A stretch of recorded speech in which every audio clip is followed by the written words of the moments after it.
C'est ça qui est choquant, de penser encore comme ça avec un tel racisme anti-arabe. Ça, il faut quand même l'imaginer. Et ça revient à dire que finalement, et on tourne tous autour de ça, cette question, et là on peut être tous d'accord, c'est que le seul sujet qui fait qu'on est soi-disant politiquement incorrect ou pas, c'est Israël. Il faut pas avoir peur de le dire. Il n'y a que ça. Après, le reste, ce n'est pas politiquement incorrect.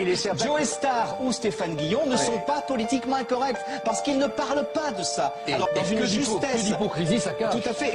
Et moi, je préfère un sioniste invétéré qui lui, au moins, défend, est un militant de cette cause et a des arguments pour la défendre, et opposé à des gens comme moi, qui sont des antisionistes viscéraux, si vous voulez, depuis toujours, parce qu'ils sont anticolonialistes, comme je le suis moi. Et là, c'est un vrai débat qui peut être vraiment mené. Mais les autres, ce sont des clowns. Moi, je suis un sioniste, je n'ai aucun problème. D'ailleurs, une fois, vous m'aviez reçu, quand j'avais écrit une chose qui était très belle, j'ai dit je suis sioniste et pro-palestinien, parce que quand on est sioniste, on veut qu'il y ait un État juif sur la terre d'Israël, et donc on veut qu'il y ait un État palestinien à côté, et que les choses s'organisent calmement comme cela.